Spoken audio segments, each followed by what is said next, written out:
Hello, everyone. I think it's morning down in the DC, and where I am here, it's evening. So, a very warm welcome to this webinar where we are marking 1 year since the fall of Al-Assad regime and Al-Assad family in Syria and the rise up of reformed jihadists who've been ruling the country now for a year.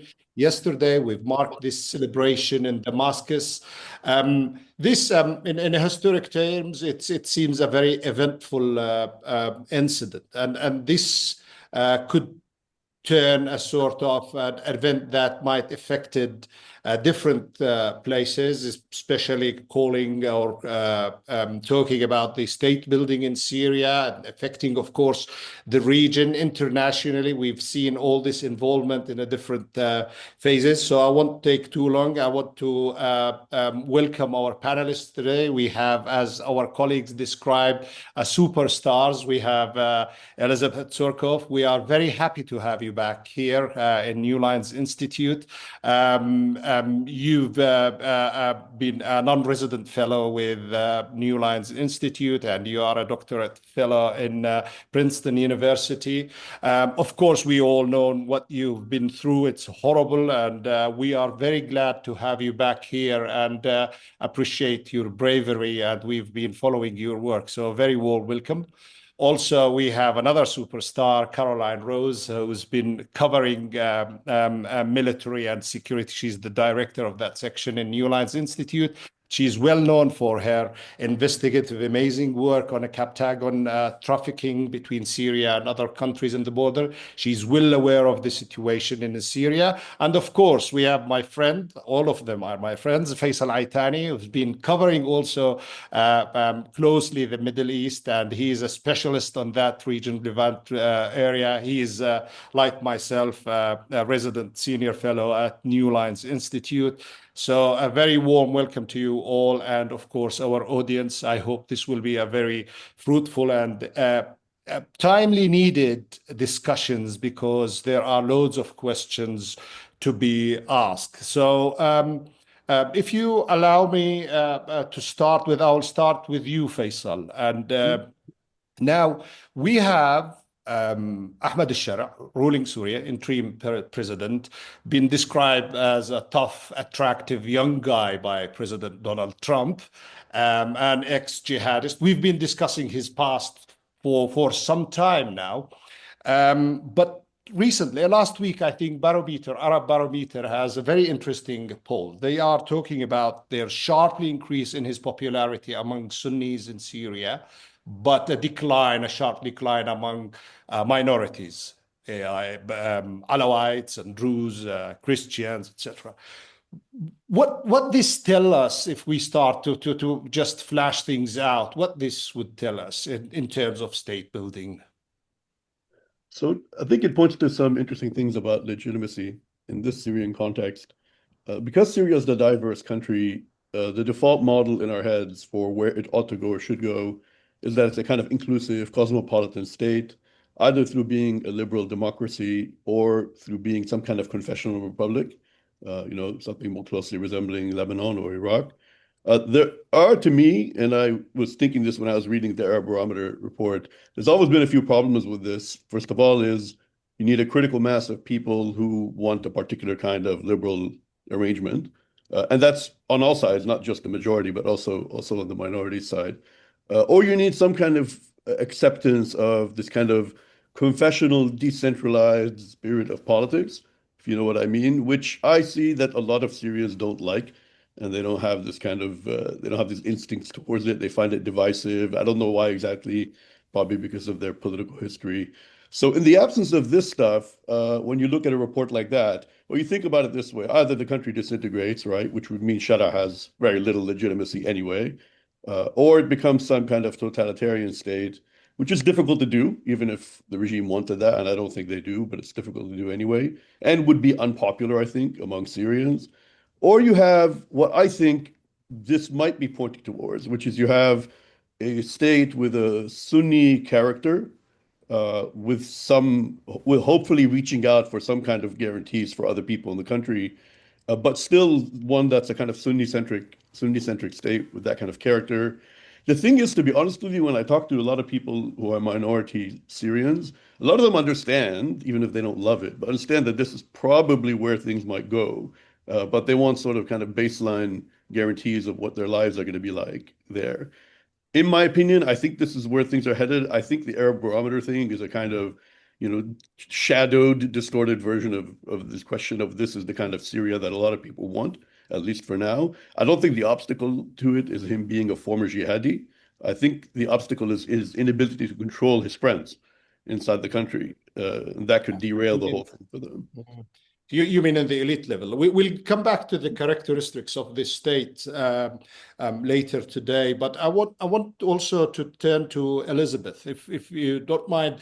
Now, when we talk about the structure that been formed in Syria today in a year, we've read a loads of reliable journalistic views about the sort of a system that relies economically or in a security apparatuses, if even politically, based on a kinship and relatives relations or on religious allegiances. Some people even crony system. What we are seeing there, how this structure is built now in Syria today. Yeah, so when HTS launched the offensive towards Damascus, they did not expect it to go this well. So they did not have a plan in mind on how to rule Syria. And therefore, when they reached power, their initial inclination was to work with people they know. And this inclination is what has kind of guided their actions since taking power. So we see really the dominance of HTS-linked individuals across all the positions that are called sovereign ones, سيادية. So basically anything related to internal security, to the army, and also to the important ministries. In addition to that, even the ministers, the technocrats who were appointed for other ministries, people who are not affiliated with the HTS, to a large extent, they are being undermined by individuals who are close to HTS. And we see this even on the hiring on lower levels, that basically there's this tendency to prefer individuals who come from a similar background. So you see many people from Idlib gaining positions across the state. And even in the lower ranks, there is a clear tendency to kind of reach out to people with a track record of kind of anti-regime activity. And of course, on the top level of people who are, ministers or their assistants, there's a real clear preference for loyalty over competence, which is quite unfortunate because occasionally people who get appointed are people with very limited knowledge in governance. And as a result, they make wrong decisions that are under their purview because they are the brother, for example, of Liwa commander in HTS. Yeah, it's very interesting. But also, I've been last May when I was in Damascus, I've been hearing loads of chatters and discussions about how Idlibization of Damascus and the local, classes, the merchants are feeling worried about it.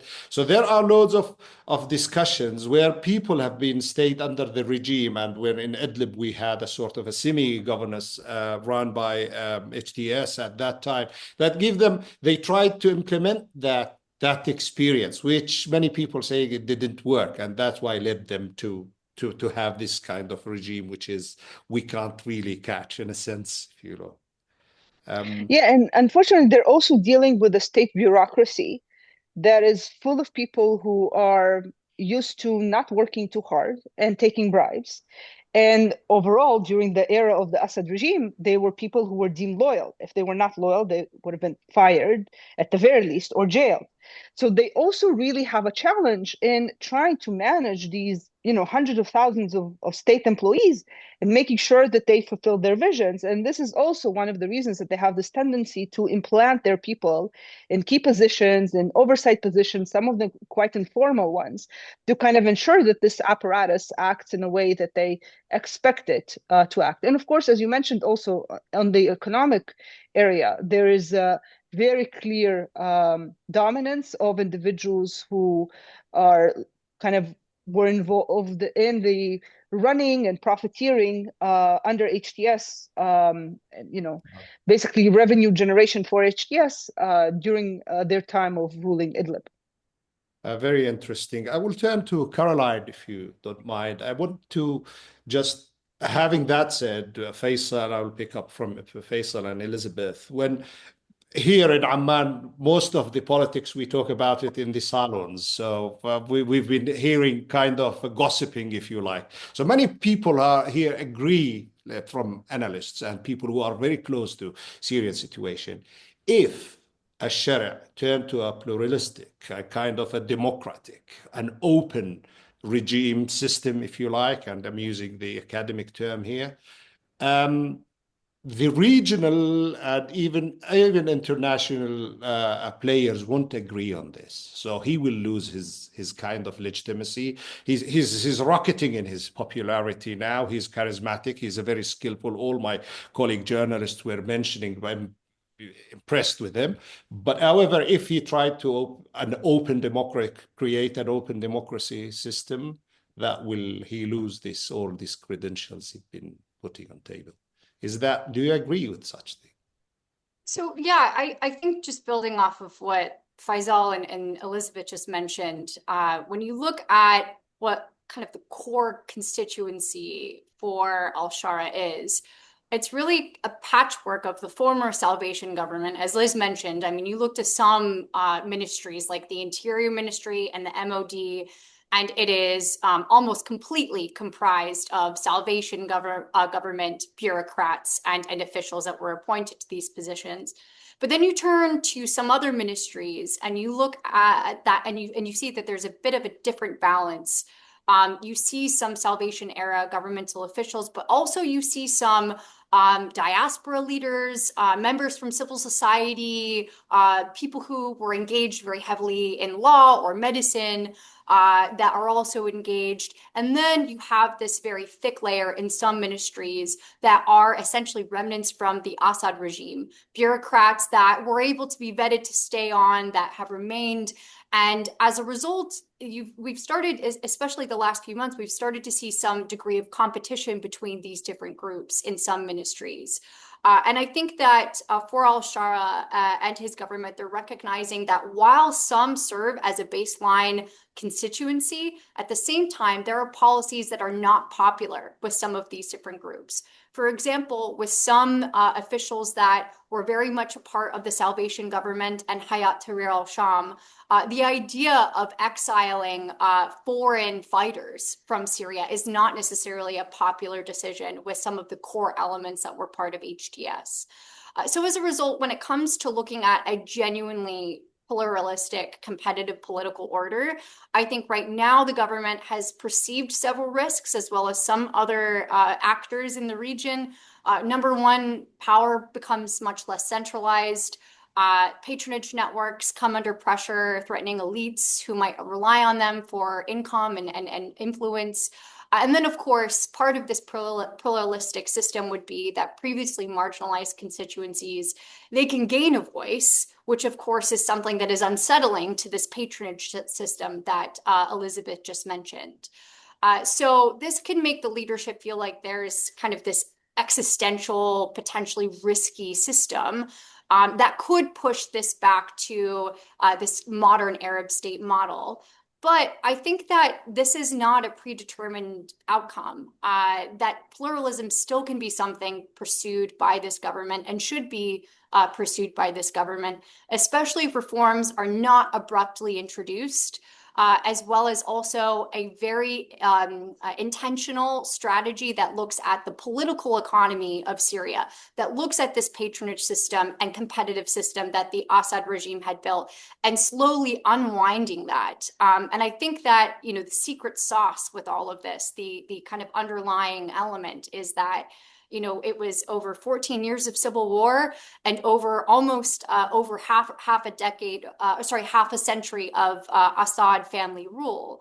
And so as a result, it's going to take a very long time to unwind that patronage system that the regime put in place, try and unwind that culture of production, that, corruption that Elizabeth just mentioned as well, and really try and reshape that political economy inside Syria. Yeah, it is very interesting, Caroline, and but here really, of course, Assad regime was brutal, and we all have seen what they have did in all these last years, and as you said, in the last half century. However, don't you think this is an excuse to use to not have transitional justice, not to have institutions built on democratic basis, all these kind of things, and that links to the people who are supporting today al-Sharia, they are not democratic states as well. So how would they support them? And they don't want to open up again, talking about this kind of freedoms, Arab Spring, all these kind of things.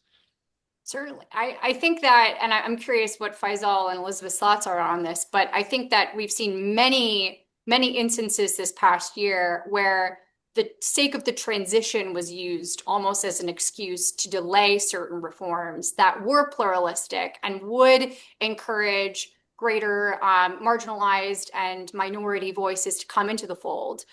Additionally, we saw initiatives that were really quick or almost too abrupt. So for example, I remember in February when there was the announcement of the national dialogue, some community leaders received invitations just the night before, just a few hours before the national dialogue was going to convene. Additionally, of course, with what we saw with the elections just a few months ago, al-Sharia, of course, pausing election processes both in the Northeast as well as in Soweto was also something that wasn't necessarily pluralistic or inclusive, and as well as, of course, abrupt decisions that I think really did marginalize a lot of communities, while also not necessarily keeping the core constituencies on board. So I think that 2026, like looking ahead, this is going to be really the biggest challenge, trying to have that balance, not immediately introduce quick reforms, but at the same time, recognizing where there are wins for pluralism and trying to incrementally bring in these different communities into the fold. And I think that's going to be necessary for the next year. Brilliant. Can you stay with me regarding, you mentioned Suwaida and bringing all these communities together. Now, in the Kurds in the northeast, or Idlib itself in the northwest, have sort of a semi-government running de facto kind of for a long time.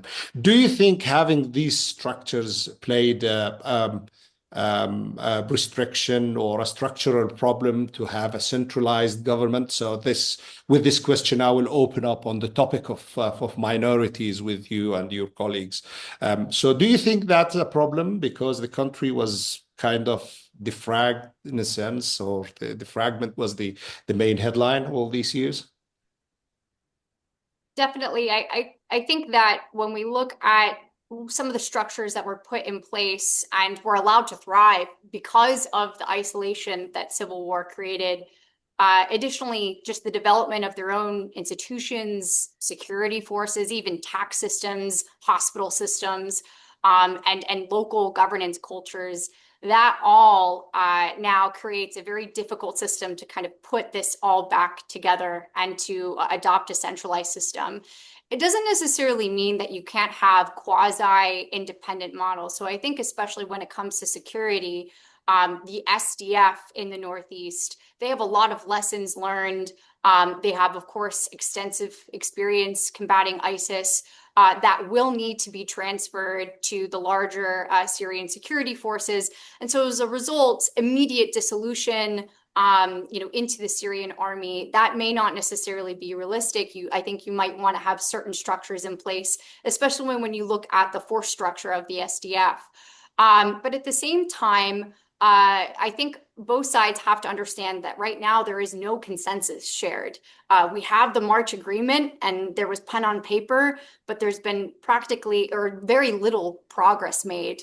And that's because of a lack of consensus over whether there is going to be a decentralized system or a centralized system. I think that there needs to be further discussions and negotiations about local security guarantees, revenue sharing agreements, especially when it comes to oil fields in the Northeast, power sharing agreements, as well as also, very importantly, a very credible transitional justice framework established between both. But I think it's possible. And I think that now that we've seen this anniversary pass, and there was a deadline by the end of the year in March 2026 that there would be an agreement. I think that pressure is on for both sides to reconvene and continue these discussions. That's great. Being on optimistic note in the Northeast, I would go to the South, Suwaida. Question to you, Elizabeth. Suwaida was a sort of an example of the problem of integration in the country. Clashes, people fought, mobilization for different forces of the society. Even then, an Israeli intervention and even sending missiles to attacking Damascus, even though. Do you think now Suwaida has shifted from a local grievances to a regional problem now? It's becoming linked to a political demands, it's linked to a structural problem socially and politically. So how do you see that's the situation in Suwaida and where it's heading now? Yeah, so the situation in Suwaida, it seems increasingly that it will be resolved both through negotiations directly within Syria between basically Al-Hijri, the Sheikh Al-Aql, the leader of the religious leader of the Druze community, and Damascus. And I think that this is something that will only be possible if Al-Hijri understands that the demands that he is making for some kind of an independent Druze statelet or kind of federalism, like very strict federalism and self-rule, are simply not realistic.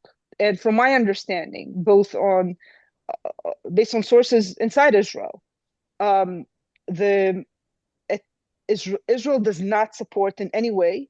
And this is something, those are statements that were also made in public by Israeli officials, for example, by the commander of the Israeli Northern Front, as he was leaving his position several months ago. He said, we don't support a state for the Druze, and we don't have budgets for it. He mentioned even the cost, because, Suwaida completely depends on Damascus for salaries. The private sector is very weak. The area is not rich with oil. And it needs Damascus. It needs that connection. So I think that there is now increased clarity in Suwaida regarding the impossibility of, the creation of a Druze statelet. At least it seems to me that there are more and more people inside Suwaida who are aware of this, simply because of the passage of time and lack of Israeli kind of intervention on this matter. But at the end of the day, it seems to me that if Damascus and Israel are able to reach a security agreement, kind of the first step towards maybe in the future down the line, some kind of normalization deal, that agreement will ensure, will include some kind of safety clauses that concern the Druze, because this is something that the Israeli public genuinely cares about. The Druze are seen very differently from Arab Muslims. Inside Israel, they serve in the IDF, they have influence inside the IDF, they vote for Zionist parties. And therefore, during the massacres in Suwaida, there was a great deal of public outpouring of support from Jews towards the Druze. And therefore, an agreement between Damascus and Israel will include some kind of provisions that concern the safety of the Druze. And this will hopefully, kind of pave the way for kind of a realistic deal that will ensure that what happened in Sweden, that the massacres do not occur again, that Druze are able to maintain security with people from their own community, but that there will be economic integration, that public employees will receive their salaries, people will be able to freely travel to Damascus, they will not face danger. So that is where I think things are heading. It is very unfortunate that on both sides, both in Damascus and the leadership in Sweden, is adopting kind of very hardline positions, basically kind of unwillingness to compromise on really kind of core political questions that involve power sharing, that involve changes to the constitutional declaration to be more pluralistic, to give more power to the periphery. And this has also been a stumbling block with regards to talks with the SDF, by the way, because there are discussions concerning the amendments to the constitutional declaration. But there is unwillingness on both sides, and the SDF and both the Druze leadership believe for some reason the time is on their side and that they have Western support, and therefore they can continue to be quite stubborn. Yeah, cool. We'll get back to the regional implications, but however, regarding protection, even Netanyahu repeatedly said that they are there to protect Druze. So it was announced on the Israeli side. So if Israel pushing on that side, I'm not sure do you think that will putting pressure will help in reaching deal between both parties? If both are taking hardline positions, as you said, whether it's because the Israeli position is not the same as al-Hijri's position. They do not support a Druze statelet, which is what he's claiming. He's publicly claiming to his supporters in videos that he has put out that his project has Israeli and US backing. It does not. So he is spreading this among his community, also spreading rumors that the Israeli army will soon intervene and enter the area somehow, like, I guess, go and invade Dar'a and march, dozens of kilometers into Sweden. I mean, this is completely unrealistic, but, people, when they go through such extreme trauma, they cling on to any hope. And this is completely understandable.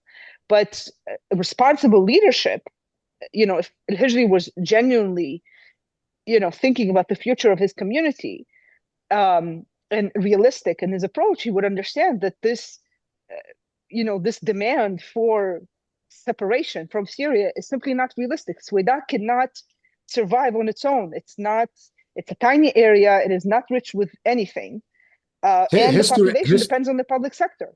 Yeah, history proved that exactly. But however, on the other side, Ashara was accused to mobilize all the tribes, and they attacked them. So of course, the Syrian government itself sent forces. The Syrian army came in with hundreds of tanks, with thousands of soldiers, and then additionally with tribes. So it's completely understandable that there would be this gut reaction. We want nothing to do with you. We want nothing to do with Damascus.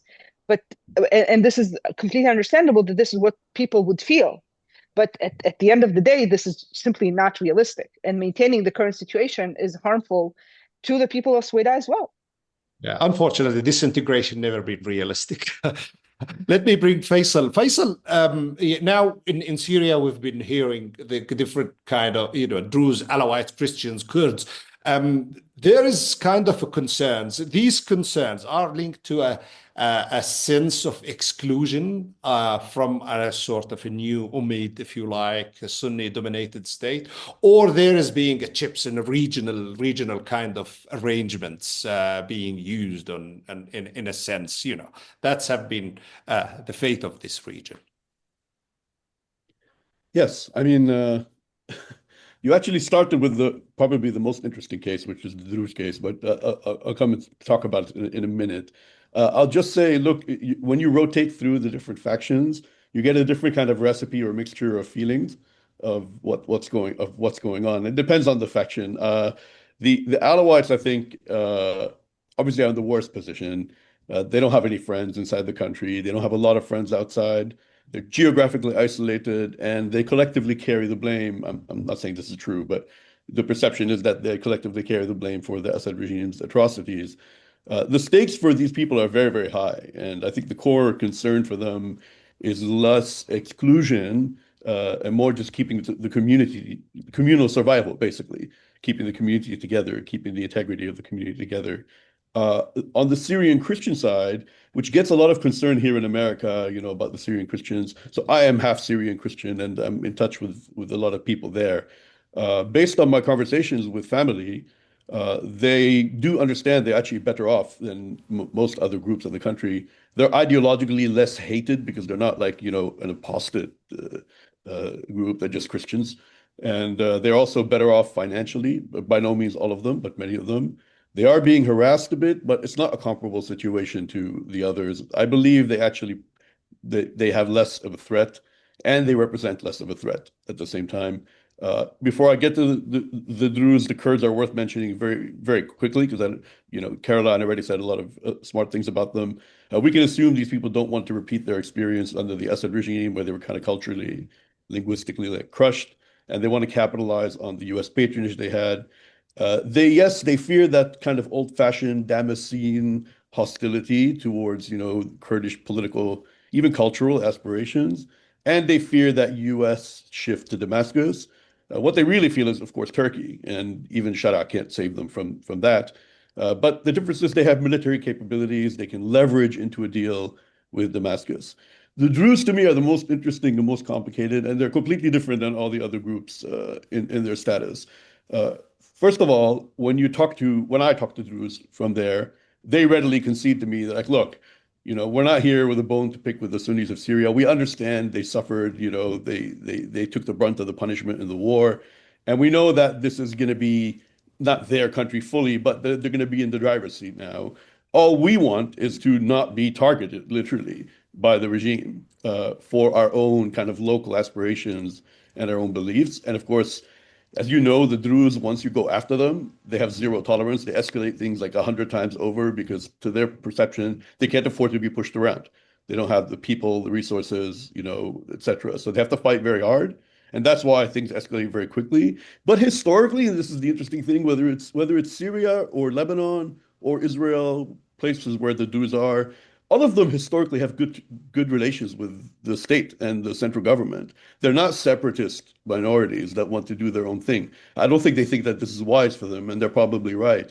So I think this was really needless antagonism, what happened in the South, honestly, that ended up escalating. Yes, I totally agree with Liz. They're not going to get their own state. That's stupid. And I think collectively they understand the limits of this adventure, and they don't trust the Israelis. But anyway, it's different depending who you're looking at and whose eyes you're looking through. Yeah, I see. The minorities will be the question we've been hearing and discussing, I think, along. But I'm running out of time, so I need to move to another topic. This is all interesting.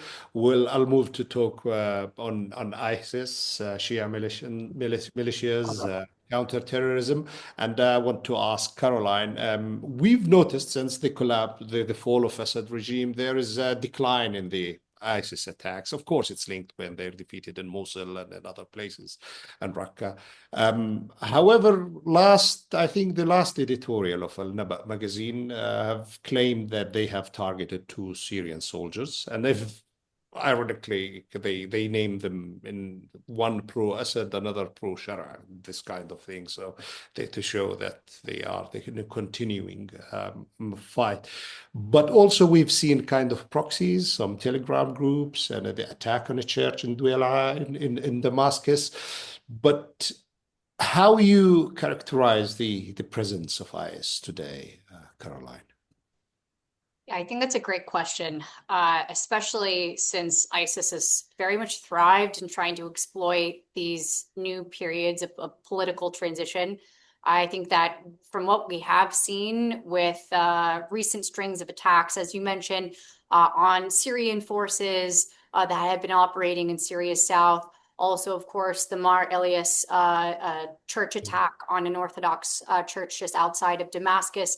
That was notable. There's also been a few false flags attacks, but all of this does indicate that certainly ISIS is nowhere near where its peak levels of capacity in the mid 2010s. But it definitely is trying to become more innovative and creative with its attacks. And on top of that, it is turning its sights against the new government in Syria. We know this not only because of the scale of attacks that we have seen, but also recent publications from the very popular ISIS magazine Al Naba. They also labeled al-Shara as an apostate, as well as, of course, trying to exploit some of the former HTS base, trying to encourage them to convert into ISIS and transition, essentially telling them that they have sold them to the masters, meaning European powers like the EU, the United States also, and Turkey. And so as a result, I think that ISIS is trying to exploit this moment for further recruitment, but at the same time, they're very weak. And as a result, you also have, as Liz has mentioned, as Faysal has mentioned, you do still have a very heavy presence within security agencies like the Interior Ministry, like the MOD, filled with officials that have experience with these recruitment strategies, understanding the internal disputes that exist between different cells, also trying to imagine and forecast where these cells might reconstitute. I think also hopefully with a deal with the SDF, this will also increase collaboration over the security of detention centers and camps like Al-Hol and Al-Roj, where they have been very much seen as recruitment hubs, as well as sites of breakout attempts from ISIS fighters and families. So I think that we might see some further progress on it. It's very clear that the United States has been sharing intelligence with the new government, particularly over CT and countering ISIS. And I think in the new year, we might see that expand a bit more. Okay, that's very interesting. But do you think now, having what you said now, that Al-Shara and HTS, they've been fighting IS for some time, even Deir Zur, they've been defeated there, and IS has the leverage at that time. But do you think that having this experience will be a leverage for them to counter IS, especially the US put it, it's a price that Donald Trump insisted on to join the coalition to fight ISIS for Al-Shara lately. So do you think that's a leverage for them? I think to a certain extent. And I think that, if they do cooperate with the SDF very heavily in this new year, I think that will even be more of a leverage and a benefit for them. I think, though, at the same time, al-Shara is facing this balancing act. While he has insider authority within this constituency within HTS, at the same time, I think that there have been attacks and attempts to try and undermine that same insider authority. And, we've seen this, especially after al-Shara has now, traveled across the world, and he's appeared on the stage with David Petraeus, where David Petraeus said that he was, a huge fan of al-Shara. He's been wearing, Patek Philippe watches. He's been wearing Western business attire. I think that this also has been something that organizations like the Islamic State have tried to use to undermine al-Shara's authority and his credibility as a leader in Syria. And so as a result, he's going to have to try and counteract that. But that definitely is, I think, a risk that both al-Shara as well as former HTS leaders that are embedded in key ministries like the MOD and in the Interior Ministry, they're all going to have to really try and balance out and address. Yeah, I think we won't know until if IS reactivate its networks, and that seems to me they are really on the back foot for some time. But let me move, Faysal, quickly. Let's talk about Hezbollah. Hezbollah has been involved in Syria during the conflict down there, and then suddenly now the weakened Israeli attacks things has changed, but we've been hearing rumors about the activities in the border. This was, as they claimed back in when they started to intervene in Syria conflict, that this is their backbone for weapons and the strategic. So that's why they needed to defend at that time. But what the situation now? Where's Hezbollah in this formula all around? So for sure, your premise is correct. The most important thing that happened to Hezbollah over the past couple of years is not the war with the Israelis.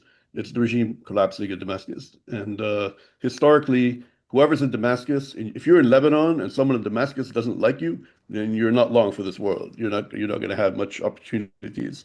So they understand, for sure, they understand that they cannot reshape that strategic environment in Syria. They cannot make it less hostile to Hezbollah than it is, and for that matter, there has not been an Iranian decision to do that anyway.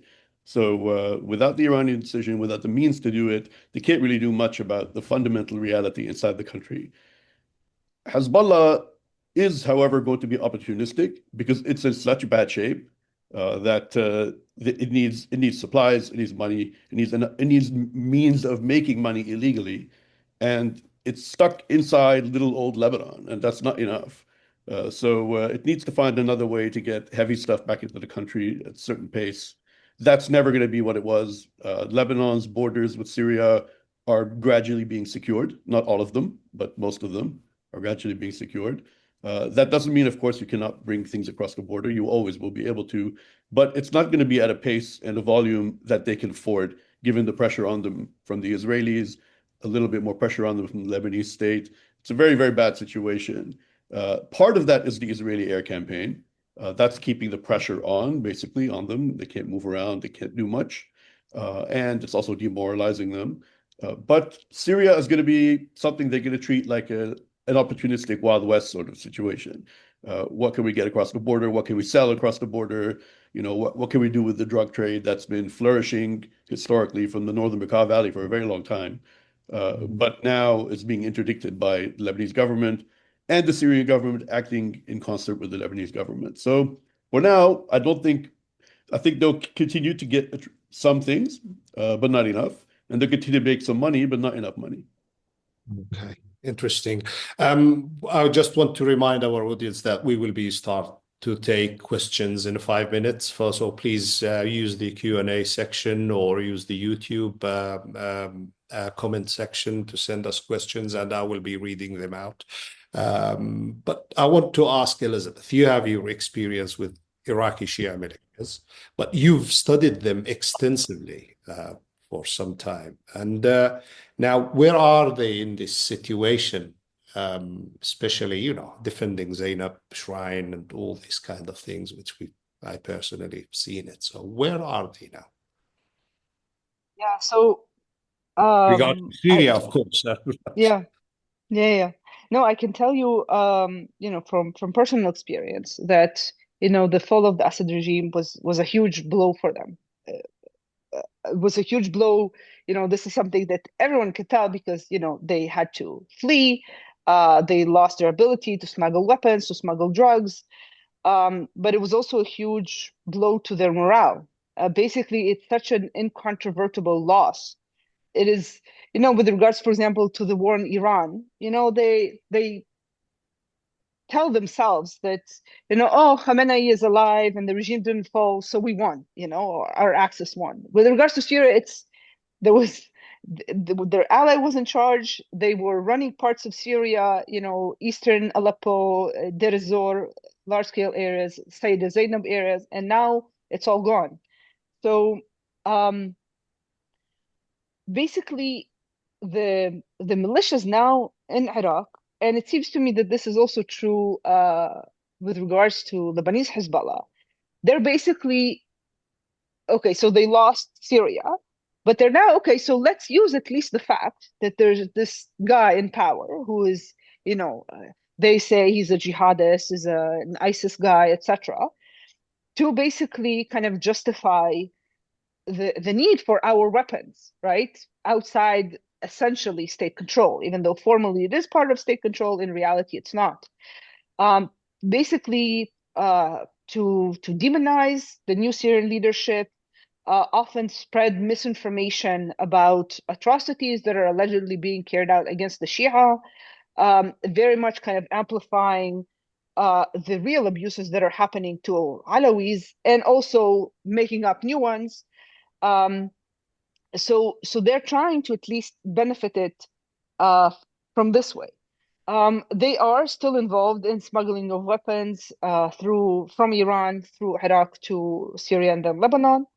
And it appears to me that the common belief within the axis, including the Iraqi militias, is that the Shara regime is very unstable, and therefore it is just a matter of time until it collapses because of its internal weaknesses, because the minorities are standing up against it. Suddenly there's a great deal of interest and compassion towards the Druze, who are always, demonized and, basically castigated by Shia scholars. By the way, the same applies to Alawis, right? They were called ghulu in the view of the Shia imams and Shia scholars for hundreds of years. 1982, maybe. Yeah, exactly. So basically, this is something that is very much exploited by them to kind of also link their domestic opponents to HTS somehow. So they're trying to benefit from it in some way. Their ability to actually act and harm Syria in a kind of meaningful way appears to be quite limited, in part because they fear the repercussions of it. This is something that the government is very much against, and simply because they would need to kind of really carry out, when they would go to fight in Syria, they would go to fight essentially as kind of mercenaries within groups outside of state control. To carry out like a whole-scale invasion, it just seems very unlikely that there's any kind of threat. Instead, they're relying on sleeper cells, the Iranians basically activating sleeper cells involved in smuggling, but also in carrying out attacks against Israel. There's this group Ulu al-Ba's that essentially is kind of a part of the Iranian axis that they're supporting. And their expectation is basically that the Shara regime will collapse, and it's part of the general kind of state of denial that the entire axis is in. They were riding high. They were, from 2003 and on, after the U.S. invasion of Iraq, they've been only gaining power and gaining power in their eyes, win after win after win, and they got used to winning, and they believed that God is with them, and therefore it's impossible for them to lose. So now when they're getting hit and beaten and humiliated day after day, they're just going to this kind of state of denial. They're refusing to accept the reality that there's this government in Syria that enjoys international legitimacy, that enjoys the support of most Syrians. And there's also no kind of viable alternative to it. So there's no real chance of it, kind of being easily replaced with something better. Okay. Great. Thank you. Thank you very much. We open for questions. I've received some, and I will read them through. I will go through quickly. I'll stay with you, Elizabeth. Now, post the Hamas attacks on 7th of October, the Israeli military security doctrine has changed. More extended wars, if you like, attacks outside their borders in a different way, Lebanon and even Syria, etc. What does that mean in Syria? Because now Israelis, I've been told even from colleagues who've been traveled to the south, that they are after the 1974 borders anyway, lines. So what does it mean? Quickly, please, in a minute, then I'll have a quick question for Faysal and Caroline as well. Yeah, so the Israeli approach after October 7th is, basically something that they call a strategy, but it's not actually a strategy, it's a tactic of establishing buffer zones. And they did this in Lebanon, they did this in Gaza, and they did this in Syria. They actually don't have any kind of strategic benefit. What they do create is a sense of security among Israelis who live on the border to ensure that people, in the case of Lebanon, for example, and Gaza, return home, and people in the Golan remain there. So this is the Israeli policy. They invaded after the fall of the Assad regime. The policy is also very much preemptive, basically, and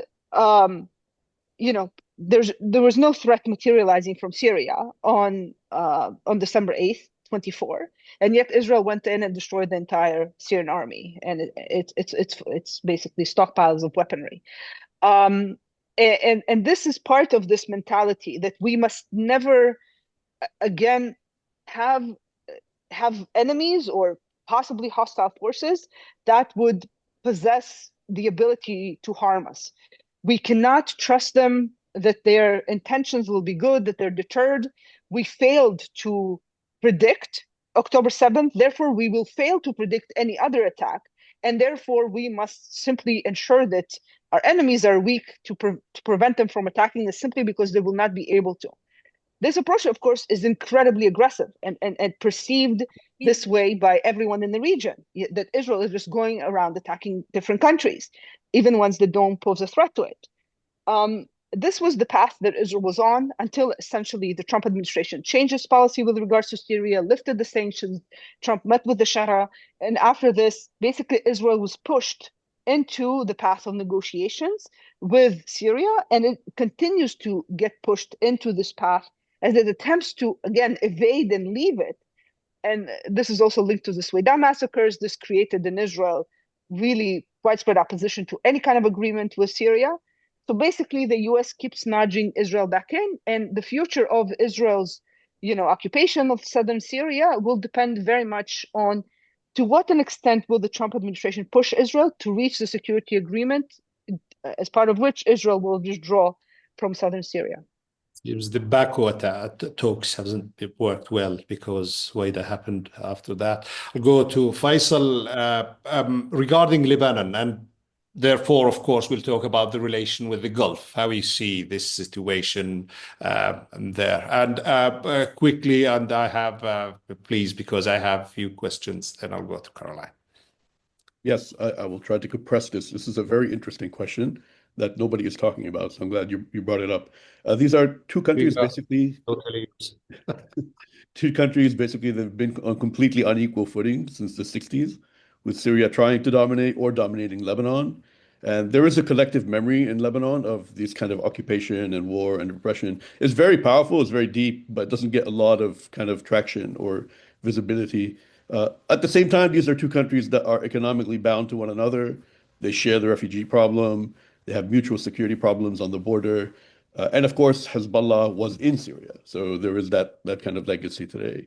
Today, what you're hearing is a tone of mutual respect, exploration of border security issues, conversations about refugees, although I don't know where that's going, and an attempt to revive trade, such as it were, given that both countries are obviously economic basket case at the beginning, and conversations about Hezbollah. This is a much more comfortable space for Lebanon after all those decades of having things the other way around. But I think at the back of everybody's mind, different factions in Lebanon to different degrees, is this like a temporary power imbalance that's letting the Syrians go away and leave us alone? Or we're going to have a revival of this kind of hegemonic relationship once Syria gets its act together? Are we going to go through all this all over again? And if you're not Sunni in Lebanon, you're also asking yourself, there's a Sunni regime in Syria now for the first time in 60 years. So what's going to happen to the Sunnis in Lebanon? Are they going to get excited? Are they going to get ideas? Is this going to become, Lebanese factions, they like to catastrophize everything. But there is some truth in it, I think, that the Lebanese don't have any leadership, Lebanese Sunnis, and that this is a model for some of them, at least, maybe not in cosmopolitan like Beirut or whatever, but in other parts of the country for sure. So this is something I'm going to be watching. This is the first thing I wrote about when the regime fell, and I'm going to be watching it with a lot of interest. It's very interesting. It is. I don't think I wanted you also to touch on upon the Gulf states, how Saudi Arabia and other states, mainly Saudi Arabia and Turkey. But unfortunately, we're running out of time. But So I'm really sorry. I need to go. Caroline, I wanted you, just as you've been extensively, you investigated Captagon traffic. I wanted you to talk about the Jordan relations, but I will skip that because you have two questions from our audience. So I can directly go to that questions for you. And the first one is you talked about pluralism and how do you think it's possible, given that, to create a pluralistic political system in Syria? How do you think that's possible, given that there is a serious mistrust between various minority groups? Particularly recently, there are concerns about separations. We touched on that. And the other last question I was, there's one about Lebanon, and the third one, it will be shared by you all. So yeah, please, if you can answer that for our audience. All these, I can't see the names, so apology about that. I can't, it shows anonymous attendee. No worries. And I'll be very quick with this one. I think that there have been so many easy wins that have been missed this past year. I mentioned earlier with national dialogue. I think that more discussions, convening different community leaders needs to be had. Additionally, I think that when it comes to the legislative body, trying to rework that to where Al-Shara is not appointing 1/3 of the assembly. I think that that is extremely important, as well as opening elections in key places like Northeast Syria, as well as in Southern Syria. And then additionally, I think that a lot of the work is going to be done from the ground up in the sense of you're rebuilding really a social contract between the state and the Syrian people. You're unwinding over 14 years of civil conflict. You're unwinding over a half a century long of Assad family rule and Ba'athist rule in Syria. It's going to take a while. It might take a generation or two. That is done by rebuilding the relationship between law enforcement, police officers that are patrolling the streets in rural and urban areas of Syria, with rebuilding the health sector, the educational sector, and then also, of course, introducing justice and accountability reforms. That's all very broad, but I want to be conscious of time, so I'll leave it there.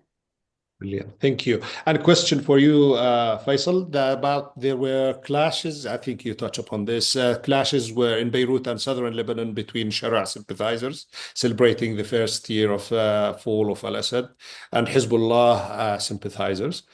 Tension were high. Some people been arrested. So what do you think? How do you see the dynamics playing in long term in Lebanon? Now, this is something, it's one thing to say Hezbollah is weakened, because we had a certain perception of their capabilities that turned out to be either untrue or they were just dismantled and taken back by the Israelis. That's not the same thing as saying the Hezbollah issue is not there, or that we don't have 20,000 people with small arms and money and connections and political allies who can go around the country doing, in many cases, whatever they want. So I continue to see this as a potential flashpoint. Whether it turns into a larger communal problem, Sunni Shia, that's to be seen, and it depends on maybe 100 things. Honestly, I'm not going to go into now. But this is still very much a problem. Hezbollah is a problem to the degree to which you want to scale the issue. But when you scale it down, Hezbollah is still very much exactly the sort of group that could choose to pick battles like that, often win them, and create problems for everybody and polarize the country. So that part we're not close to solving.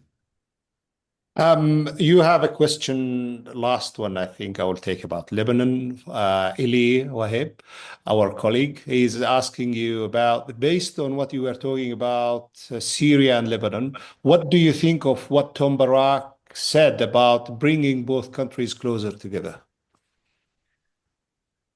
Look, Tom Barak is, in my opinion, actually a pretty intelligent guy who has some intuitive grasp of what's going on in these two countries.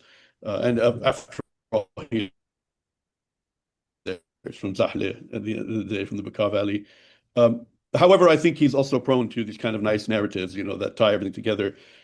make him sound like clever, and they tie everything together. And he has this, it's also his way of dominating conversations and diplomacy. I think at the end of the day, these two countries cannot escape each other. But I just think that there's very little modern precedent for them ever having decent, meaningful relationship between two separate countries. So I'm not going to say that there's a way out for Lebanon without Syria, because there isn't actually. But the question, I think, for Lebanese in particular is there a configuration with Syria in which the Lebanese people are not being dominated by the Syrian regime, regardless of whether it's jihadi or Baathi or Alawite Baathi or Sunni Baathi or whatever? Or is that just a geopolitical fact for them that It's they're kind of going to get? geopolitical fact, actually, yeah. Yeah, I mean, then in which case it's a terrible geopolitical fact, and we're going to have, continued tensions and continued enmity in Lebanon towards Syria, including among Sunnis. By the way, I don't think people should think that Sunni Lebanese, because, because there's a former jihadi in Damascus, that they're all going to love the Syrians. History says that loud and clear, since Yeah, it's been exactly. Okay, so last quick question, and I can ask forgiveness from our organizers quickly in 1 minute each. What to do, especially by the United States of America's administration, to stabilize Syria? What are the priorities now? Countering terrorism, economic aid, putting conditions, state building, transitional justice? What do you think? I'll start with you, Faysal. We all Thank you. hold up from last question. Yeah, I'll be quick. Look, honestly, I've criticized this regime quite a bit in this conversation. Having said that, I think we should be reasonable towards this regime. I don't think they should be held to any higher standards than any of our other partners in the region. Maybe even lower standards, given what they've been through and whatever. So if we're going to bring them up and tell them, let's do this way, you're meeting, our fantasies in Washington, then we're going to, smack you and punish you and whatever. I disagree with this. I think it's hypocritical and unwise. What we want is this country to stabilize and to be decently governed. So the economy, that doesn't have to be directly through us, but at least from a sanctions point of view. And then mobilizing our allies to invest there and helping, I think, on capacity building on governance, transitional justice. Again, whether it's us or regional powers, doesn't matter. But that's the way I see the kind of enlightened self-interest here. Thank you. Elizabeth? I think I agree with Faisal that policy needs to be realistic. And I've also criticized the new authorities in Syria, and there's a limit to what they can achieve on many fronts, in particular because of the weakness of the Syrian state. It is broke. They really, so many things that Syrians crave and need, reconstruction, any kind of decent public services, this is not in the cards unless the state starts very slowly rebuilding its economy. I think what needs to be dealt with is the issue of inclusivity of this government. Thus far, this is really the only time when the U.S. seriously engaged on this issue has been with encouraging the negotiations with the SDF. And it is great that there is willingness on the authorities in Damascus to consider issues concerning cultural rights, linguistic rights for the Kurds, possibly changing the name of the state, which is now exclusionary. It excludes Turkmen, Kurds, Assyrians, anyone who is not Arab, basically. But more needs to be done on this front, because this is a problem that keeps reappearing because it is not resolved, because minorities are not feeling included. And I think that this is something that the Syrian authorities can do. They have the mandate publicly to do many of these things. They're incredibly popular. People, across the country rejoiced in the millions because this group liberated them from really one of the worst dictatorships in human history. And therefore they can push society in that direction if they're pushed from the outside, because they will not do so on their own, out of their own free will. Their tendency, and we saw it very clearly in Idlib, is to centralize power and monopolize it. Thank you. Caroline? Yeah, I completely agree with Faysal and Elizabeth. I think that, as Faysal mentioned, we need patience to be kind of the name of the game in terms of the United States strategy with Syria post-sanctions relief. And on the subject of sanctions relief, I think that there's been kind of this expectation among some that after sanctions are fully lifted, that means that the United States does not have as many cards on the table in terms of what it can do to condition the new authorities in Syria. And I think that's not necessarily the case. I think that the United States can put incentives in place while also building the capacity of state services in Syria. Through both counterterrorism cooperation. The United States also reportedly is exploring a base in Damascus. I think that that's wonderful for continued engagement. Putting an embassy in Damascus for daily engagement with Syrian authorities. Providing counter-narcotics assistance. That's another thing. Also capacity building with police forces, while, as Elizabeth mentioned, keeping the pressure on encouraging a more pluralistic governance system, and most importantly, a more inclusive governance system that is accounting for all minority communities and marginalized communities that were under the former regime. Caroline, thank you very much. Faisal and Elizabeth, that was our webinar on a year since the fall of Al-Assad regime. And I was Murad Batal Shishani with you at this webinar. Very huge thank you to our attendees, and I hope we'll see you again next time in another webinar with New Lines Institute. Thank you very much all. Thank Thank you. you. Thank you.